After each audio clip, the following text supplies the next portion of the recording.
Ohayo minasan, ketemu lagi dengan Iris di channel Animania. Oke guys, kembali lagi dengan pembahasan kita di One Piece. Gimana nih soal chapter-chapter dekat ini guys, yang semakin mendekati akhir dari Aqua no Kuni? Ya kurang dari beberapa chapter lagi atau mungkin bener-bener selesai di waktu konten ini dirilis sih. Kita mengucapkan selamat tinggal mungkin pada Aqua no Kuni. Tapi di sini aku nggak mau lah ngebahas perihal apakah Wano lebih baik dari Marineford atau semacamnya. Enggak sama sekali, enggak. Aku di sini tuh cuma pengen ngungkapin aja apa yang aku alami sepanjang ngikutin atau menikmati Aqua no Kuni ini guys. Maka dari itu nih, beberapa hal atau fakta unik mengenai apa aja yang terjadi di Wano Kuni itu ngebuat arc ini jadi sangat istimewa sih guys, buat aku pribadi sih. So, apa ajakah fakta dan alasan tersebut? Udahlah ya, langsung aja kita mulai ke kontennya guys. Let's go! Oke, fakta pertama yang membuat Aqua no Kuni istimewa adalah durasi yang luar biasa panjang, sehingga menjadikan arc ini sebagai yang terdepan jika bicara masalah waktu. Aqua no Kuni sendiri guys memulai kiprah cerita manganya itu per chapter 909 di tahun 2018 yang dilansir nih dari One Piece Fandom. Hingga kini Aqua no Kuni telah memasuki chapter 1052 di tahun 2002 ini. Itu adalah pertanda bahwa Aqua no Kuni udah mencatatkan sebanyak 143 chapter dalam kurun waktu itu 4 tahun tersebut guys. Rekor ini mengalahkan Arc Dressrosa yang sebelumnya memegang rekor tersebut, yang mana Arc Dressrosa hanya berisi 102 chapter.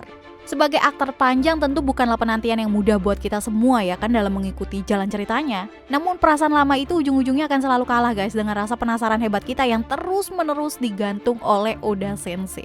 Ya, terlebih Oda Sensei itu cukup telaten dalam membangun konflik demi konflik, karakter demi karakter, hingga misteri demi misteri yang tersaji.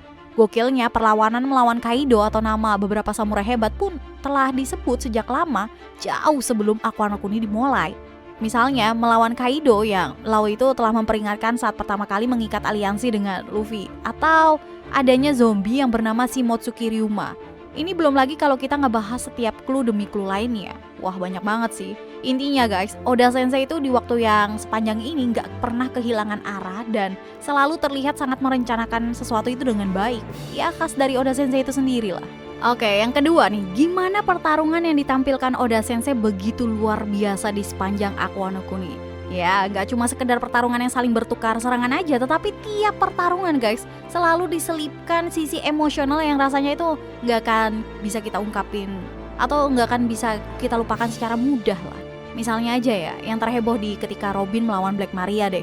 Kita mungkin kesel dan kebawa emosi soal gimana Sanji yang sangat naif perihal ketidakmauannya dia melawan wanita. Tapi jangan lupa guys, Robin itu tahu banget karakteristik dari setiap SHP crew, tak terkecuali Sanji. Alih-alih merasa malu akan kelakuan tukang masak Thousand Sunny ini, Robin itu malah bangga. Dan gimana pada akhirnya Sanji itu mempercayakan untuk memanggilnya kan, yang untuk kemudian istilah sayap Raja Bajak Laut pun dia ucapkan. Itu baru satu dari sekian pertarungan. Ada juga nih di momen ketika Nami yang meski udah terpojok oleh ulti, namun dia nggak pernah goyah akan apa yang akan terjadi.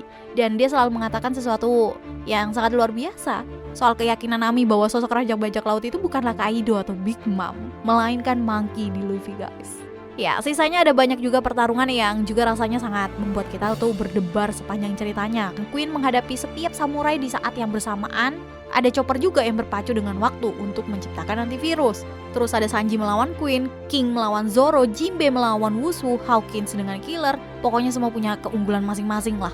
Oke, berikutnya Aqua no Kuni semisal kalian amati, ya terbilang arc ini tuh sangat-sangat dekat dengan One Piece itu sendiri dibandingkan arc lainnya. Rasanya tuh setiap clue yang dimiliki di arc sebelumnya mulai dikupas guys satu persatu oleh Oda Sensei di Aqua no Kuni. Tentunya sih ini berkat kilas baliknya Oden yang menceritakan petualangannya ketika di luar Wano Kuni, hingga sampai akhirnya kita bisa ngeliat nih gimana jerih payah bajak laut Roger demi bisa menelusuri rahasia dunia yang selama ini ditutupi. Mulai dari kejanggalan Roger yang meyakini bahwa masih ada satu pulau terakhir untuk selanjutnya itu benar-benar sampai ke Laughtale.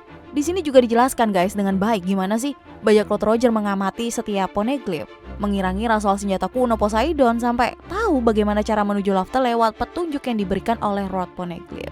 Nah, bagian yang paling bikin merinding tentu saat Roger dan krunya ini menginjakan kakinya di Laughtale guys. Saking terkesimanya mereka pada apa yang mereka akhirnya ketahui, Roger dan lainnya itu malah menertawakan harta karun One Piece ini kan. Nah, persepsi luar biasa liar akhirnya terlahir dari ekspresi ini yang menimbulkan banyak teori gila sih. Dan satu hal yang pasti, One Piece itu emang beneran ada dan memang pernah ada yang melihatnya. Karena itu juga lah kilas balik Wano Kuni yang ngebahas petualangan Oden ini bisa dikatakan sebagai salah satu flashback terbaik di sepanjang serial One Piece guys. Karena nggak cuma emosional tapi clue soal harta karun One Piece mulai tercerahkan. Oke, selanjutnya masih berkaitan nih dengan poin ketiga tadi. Di Aku Wano Kuni ada 2 legenda hebat yang kepergiannya akan selalu dikenang oleh kita semua. Pertama ada Goldie Roger. Sosok yang menjadi Raja Bajak Laut ini sangat berhasil menunjukkan karismanya guys sebagai bajak laut terkuat di era dulu. Pertarungan 3 hari 3 malamnya dengan Shirohige tentu menjadi pertarungan epik yang cuma bisa kita lihat di arc ini. Selain kekuatan dan pengaruhnya, kita pun disampaikan soal perasaan Roger yang menitipkan anaknya kepada Garp. Terakhir soal gimana gentleman-nya dia yang gak mau kalah dari penyakitnya. Dan kemudian menyampaikan pidato yang membawa era baru untuk bajak laut. Kedua tentu aja ya Kozuki Oden. Sosok yang sangat ikonik guys sebagai pemimpin Akazaya ini gak sekedar kelihayannya dalam menghunuskan katananya. Kita ditunjukkan nih soal gimana kesabaran luar biasa demi mencegah perang. Serta gimana gilanya dia dalam menghadapi eksekusi guys. Oke, kegilaan selanjutnya ini yang kita dapat ketika menikmati Aku Wano Kuni adalah melawan 2 Yonko. Ya, nggak tanggung-tanggung guys, 2 yaitu Big Mom dan Kaido. Nah, kehadiran 2 antagonis utama menjadikan Aku Wano Kuni ini menjadi tantangan tersulit bagi SHP Crew. Cuma kalau buat Luffy mungkin udah terjadi di Marineford sih. Tapi sejauh ini yang dihadapi kan sekelas Shichibukai macam kayak Crocodile, Luffy atau dan sebagainya ya kan. Nah sekarang nih 2 kekuatan tergila di New World harus dihadapi guys demi kebebasan Wano Kuni. Alhasil potensi terbaik dari setiap karakter pun terus-terusan muncul ya kan. Misalnya aja kerjasama yang epic dari Kid dan Law demi menumbangkan Big Mom.